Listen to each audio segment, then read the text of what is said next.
사사기 6장 11절로 18절까지의 말씀 우리 다 같이 한 목소리로 합독하겠습니다.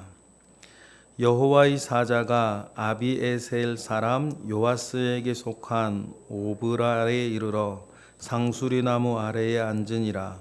마침 요아스의 아들 기드온이 미디안 사람에게 알리지 아니하려 하여 밀을 포도주 틀에서 타작하더니 여호와의 사자가 기드온에게 나타나 이르되 큰 용사여 여호와께서 너와 함께 계시도다 하매 기드온이 그에게 대답하되 오 나의 주여 여호와께서 우리와 함께 계시면 어찌하여 이 모든 일이 우리에게 일어났나이까. 또 우리 조상들이 일찍이 우리에게 이르기를 여호와께서 우리를 애굽에서 올라오게 하신 것이 아니냐 한 그 모든 이적이 어디 있나이까. 이제 여호와께서 우리를 버리사 미디안의 손에 우리를 넘겨주셨나이다 하니 여호와께서 그를 향하여 이르시되 너는 가서 이 너의 힘으로 이스라엘을 미디안의 손에서 구원하라. 내가 너를 보낸 것이 아니냐 하시니라. 그러나 기드온이 그에게 대답하되 오 주여 내가 무엇으로 이스라엘을 구원하리이까.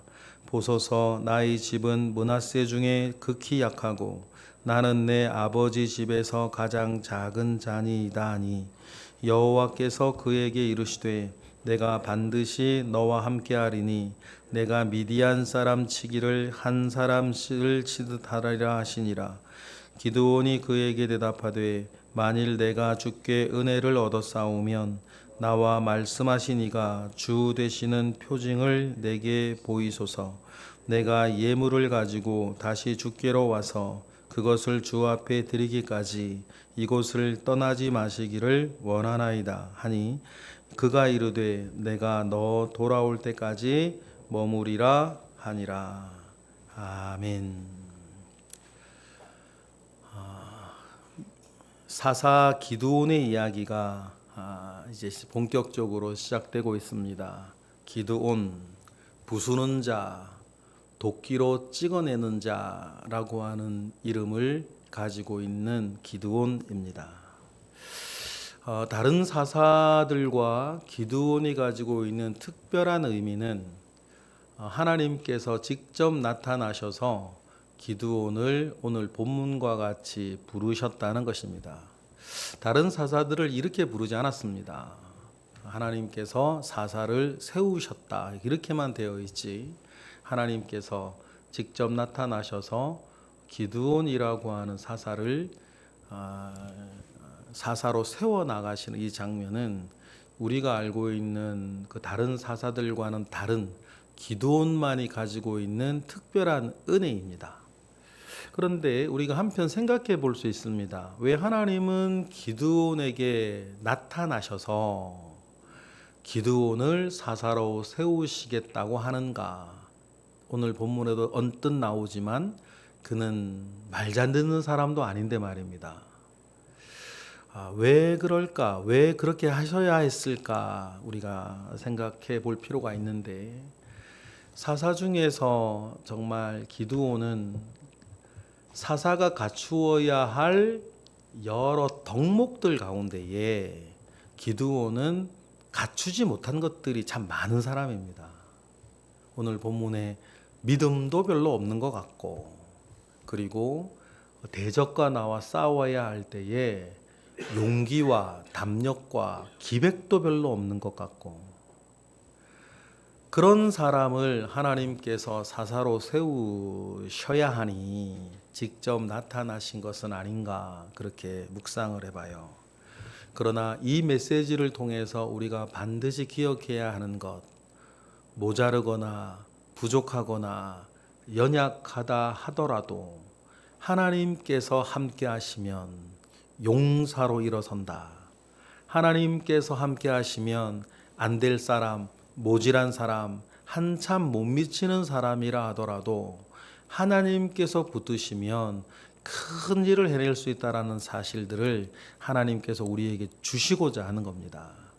그러니까 우리가 작은 일에 순종하면 그 순종을 통해 부족한 사람이라 하더라도 큰 일을 이루어내시는 이는 여호와 하나님이시다라고 하는 것을 기드온의 전체 이야기를 통해서 우리가 잊지 말아야 할 사실이라는 것을 기억하고, 그 사실을 기억하고 있기에 여러분, 우리도 어떤 일 가운데에 어떤 처지 가운데 있다 하더라도 다른 것 붙잡고 다른 것 바라보고 다른 것 의지하지 아니하고 믿음의 주요 온전하게 하시는 우리 주 예수 그리스도를 바라보고 그를 의지하고 그를 붙잡고 살아가는 우리 모두가 되기를 주님의 이름으로 축복합니다.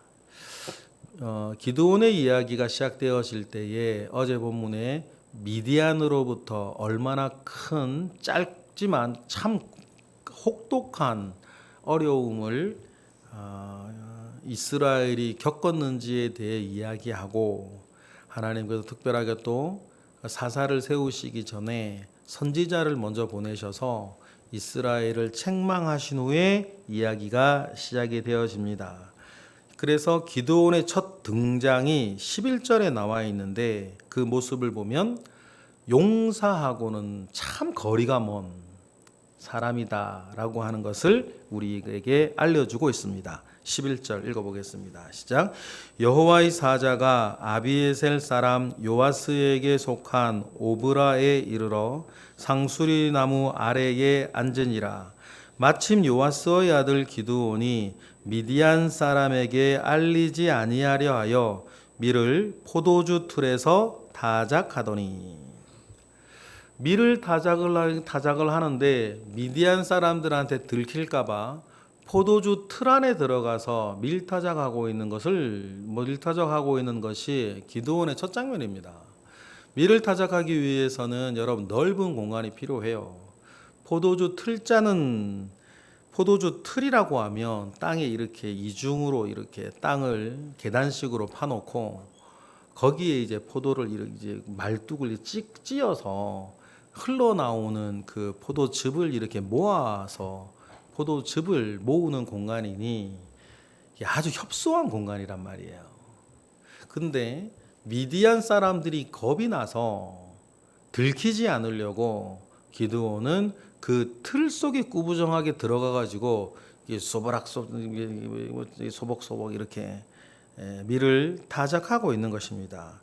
참 불편하지만 숨어서 타작하는 이 기드온의 첫 등장은, 그는 용사도 아니고 용기 있는 자도 아니고 기백도 그렇게 없는 자다는 것을 이렇게 보여주세요. 그런데 아이러니는 뭐냐면, 그렇게 숨어서 일하고 있는, 겁이나 숨어서 일하고 있는 기드온을 하나님은 12절처럼 부른다는 것입니다. 우리 12절 읽어볼까요? 여호와의 사자가 기드온에게 나타나 이르되 큰 용사여 여호와께서 너와 함께 계시도다 라고 합니다.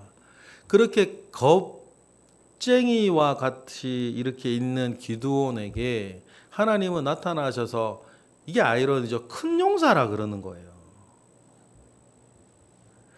아시다시피 기드온은 용사가 아닙니다. 용사의 모습은 없어요. 그런데 여러분 꼭 기억해야 되는 것이 무엇입니까? 이런 겁쟁이라 하더라도 하나님께서 큰 용사라 부르시면 큰 용사가 되는 것입니다. 그걸 이야기하고 싶은 거예요. 하나님께서 용사로 세우시면 용사로 되는 겁니다. 아무리 부족하고 연약하고 어려운 자라 하더라도 하나님께서 함께 하시면 용사가 되는 거예요. 여러분, 그 메시지를 오늘 저와 여러분이 놓치면 안 되는 것입니다.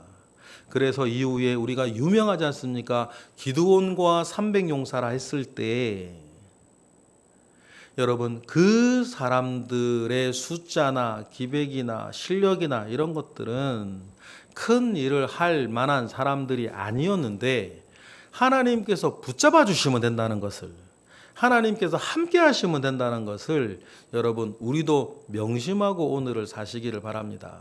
그래서 로마서에 나오는 것처럼 바랄 수 없는 중에 바라고, 그러니 기도하고 순종하고 따라가는 신앙생활의 정형적인 그 틀을 여러분 우리가 사모하며 나아가는 우리 모두가 되기를 바랍니다.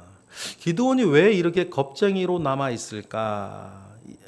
13절의 이야기를 보면 두 가지를 우리가 알 수 있는데, 기드온은 미디안의 압제로 인해서 지금 낙심하고 있고, 신앙적으로도 침체라고 말하기에도 어려운, 침체라 그러려면 어떤 부흥의 때가 있고 다음에 안 좋아져야 침체 아닙니까? 그런데 기드온은 낙심해 있는 게 첫 번째고, 두 번째는 하나님의 이야기, 은혜의 이야기, 하나님 체험의 이야기가 기드온에게는 남의 이야기인 거예요. 이 말 잘 기억하셔야 돼요. 기드온에게는 하나님 체험과 은혜가 남의 이야기예요. 우리가 보통 많은 분들이 은혜 받은 이야기를 과거로 이야기하는 거하고 또 차원이 달라요. 기드온에게 하나님과 하나님의 이야기, 하나님의 은혜 체험은 다른 사람 이야기예요. 전설 같은 이야기란 말이에요. 13절 읽어볼까요? 다 같이 시작. 기드온이 그에게 대답하되 오 나의 주여 여호와께서 우리와 함께 계시면 어찌하여 이 모든 일이 우리에게 나타났나이까? 낙심 중이죠. 또 우리 조상들이 일찍이 우리에게 이르기를 여호와께서 우리를 애굽에서 올라오게 하신 것이 아니냐 한 그 모든 이적이 어디 있나이까? 이제 여호와께서 우리를 버리사 미디안의 손에 우리를 넘겨주셨나이다 라고 하면서 하나님의 그 모든 역사가 조상들의 이야기일 뿐이에요. 여러분, 일이 되면은 신앙은 자라기 어렵습니다. 신앙은 자라기 어려워요. 그리고 여기서 한 가지 볼 수 있는 건 기드온의 이야기 가운데에서 지금 현실에 대한 불평은 있는데 이러한 현실이 이스라엘에게 찾아온 것에 대한 회개도 없고 역사의식도 없어요. 여러분, 우리가 이런 함정에 빠질 수 있습니다. 이런 함정에 빠질 수 있어요. 회개도 없고 역사의식도 없고 그저 오늘의 상황 가운데에 불평만 있는 거예요. 그러니 여러분, 이렇게 되어진 첫 번째 이유는 자기의 은혜 받음, 자기의 하나님 체험이 없기 때문이에요. 그러니 여러분, 우리가 은혜와 하나님의 이야기가 요즘도 그런 분들 많이 있어요. 하나님의 역사와 하나님의 이적과 하나님의 크게 일하심이 마치 없는 것 같아서 세상은 사람의 노력으로 아니면 운명론적으로 그냥 인간적인 어떤 모습 속에서만 하나님의 일들이 굴러가는 듯이 오해하고 있는 사람들이 사실 얼마나 많은지 몰라요. 기드온의 모습과 똑같아요. 얼마나 그 상황이 어렵냐 안 어렵냐의 문제일 뿐. 그러나 여러분, 우리가 오늘날의 교회를 생각했을 때에도 하나님께서 일으키시는 역사가 없으면 교회가 2000년을 올 수가 없고 우리 교회가 50년을 넘게 올 수가 없는 겁니다. 그러니 이 하나님의 이야기가 나의 이야기, 나의 체험, 내가 받는 은혜가 되도록 하는 열망이 실제적으로 있어야 돼요. 이런 낙심과 침체 가운데에 있는 기드온에게 하나님께서 14절과 같이 이야기를 하십니다. 다 같이 시작. 여호와께서 그를 향하여 이르시되 너는 가서 이 너의 힘으로 이스라엘을 미디안의 손에서 구원하라. 내가 너를 보낸 것이 아니냐. 안 될 이유가 수십 가지라 하더라도 단 한 가지, 하나님이 함께 하셔서 하나님이 보내시면 그 단 한 가지 이유로 되는 겁니다. 그러한 믿음 가운데에 여러분 우리가 살기를 원합니다. 그러니까 기드온은요, 참 어떤 면에서는 준비 안 된 사람이에요. 그렇게까지 얘기하시는데 뭐라 그래요? 15절 다 같이 시작. 그러나 기드온이 그에게 대답하되 오 주여 내가 무엇으로 이스라엘을 구원하리이까?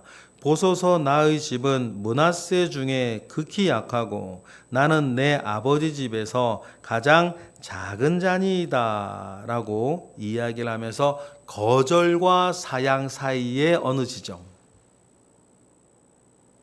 그런데 여러분, 사실 15절은 기드온은 자기 거짓말이 아니면 자기를 너무 평가절하하는 것도 있어요. 왜냐하면 므낫세가 말입니다, 요셉 지파의 요셉으로부터 나온 지파라.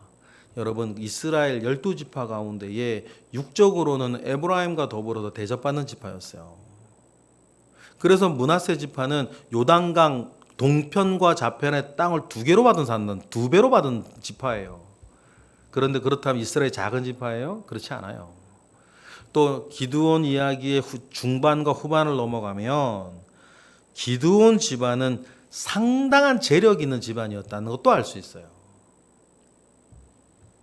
그럼에도 불구하고 그 모든 것들이 기드온에게는 그 겁을 먹고 낙심하고 있는 그것에는 아무것도 안 되는 거죠. 그래서 하나님께 다시 한번 16절처럼 이야기합니다. 하나님이 함께 하시면 그 모든 안팎에 못할 이유가 있더라도 하나님이 함께 하시면 단 한 가지 이유로 된다. 16절 시작. 여호와께서 그에게 이르시되 내가 반드시 너와 함께 하리니 내가 미디안 사람 치기를 한 사람을 치듯 하리라 하시니라. 중요한 건 뭡니까? 우리도 마찬가지 하나님께서 함께 하는 것입니다. 그럼 우리가 어떻게 돼야 되겠어요? 하나님께서 함께 할 만한 사람이 돼야죠. 하나님께서 어떤 사람에게 함께 하실까? 우리가 여러 가지로 이야기할 수 있는데 하나님을 향한 열망이에요. 하나님을 향해 열망이 있어야 하나님과 함께 하는 건 우리 편에서의 고백 아니겠습니까? 그의 관심사는 늘 딴 데 있고 육적인 것에 있고 뭐 다른 세상적인 것에 있고 자기에게 있고, 그러면 여러분 하나님께서 함께 하실 수가 없는 거예요. 기드온이 그렇다면 17절 내게 표징을 달라 합니다. 그래서 표징을 달라 하는데 그 표징이 뭐냐면 내가 당신께 예물 제사를 드리려고 하는데 내가 준비해서 올 때까지 기다리라고 하는데 여호와께서, 주어가 여호와 아닙니까? 하나님 참 속도 좋으시지. 우리가 인간의 도리를, 인간의 예의 범절을 이야기할 때도 윗사람 기다리게 하는 거 아니지 않습니까? 윗사람 길바닥에 세워놓고 자기 볼것 보고 자기 뭐 준비해서 오는 그런 게 어디 있어요? 그래 기드온이 철부지라서 그럴까요? 뭐라 그럴까? 이 어쨌든 우리가 좀 묵상 나름이긴 한데 하나님 보고 잠깐 여기서 기다리래요. 자기 뭐 가져올 때까지. 그런데 우리 하나님 참 속도 좋으시지. 너 올 때까지 기다리겠다 그러시는 거 아닙니까? 18절 읽어볼까요? 시작. 내가 예물을 가지고 다시 주께로 와서 그것을 주 앞에 드리기까지 이곳을 떠나지 마시기를 원하나이다 하니 그가 이르되 내가 너 돌아올 때까지 머무르리라 하니라. 하나님이 그렇게 기다려 주시는 거죠. 여러분, 이것이 사람을 대하시는 하나님의 참, 이게 뭐 웃 어른도 아니고 웃 어른한테도 이렇게는 안 하는 거 아닙니까? 그런데 뭐 작은 따옴표 하고 감히 하나님께 여기서 기다리라고 하면서 예물 가져오겠다고 얘기하시는데 우리 하나님 참 좋으신 건 내가 너 돌아올 때까지 여기서 머무르리라, 기다리겠다 이야기하는 것입니다. 이 모습을 보면서 여러분 우리 두 가지를 명심하셨으면 좋겠어요. 하나님께서 함께 하시면 되는 겁니다. 하나님께서 쓰시면 되는 거예요. 그러니 하나님 아버지 앞에 열망을 가지고 사시는 우리 모두가 되기를 바랍니다. 그리고 다른 면에서 우리가 기억해야 되는 것, 사사의 질이, 사사의 격이 점점 떨어지고 있다는 것도 아셔야 돼요. 사사의 질이 떨어지고 있는 것은 그 시대를 반영하는 것이기도 하고 또 영적으로 반대로 생각하면 그만큼 하나님의 은혜가 커지기도 하는 거다. 그러면서 일은 역시 하나님께서 하시는 것이로구나 라고 하는 것을 우리에게 알려줍니다. 예나 지금이나 마찬가지, 이스라엘이나 우리 교회도 마찬가지, 기드온이나 여러분의 대소사도 마찬가지입니다. 그 믿음 가지고 살아가시는 우리 모두가 되기를 주님의 이름으로 축복합니다. 기도하겠습니다. 할렐루야. 하나님 아버지의 크신 은혜와 크신 능력이 우리 가운데 있으니 하나님, 우리가 하나님을 향한 열망, 하나님을 향한 사모함, 하나님을 향한 믿음 가지고 살아가게 하시고, 중요한 것은 하나님께서 함께 하실 만한 사람 되는 것, 하나님께서 함께 하셔서 그 모든 일 가운데에 의를 이루고 하나님의 뜻을 이루며 살아가는 하나님 우리들이 될 수 있도록 주님 인도하여 주시옵소서.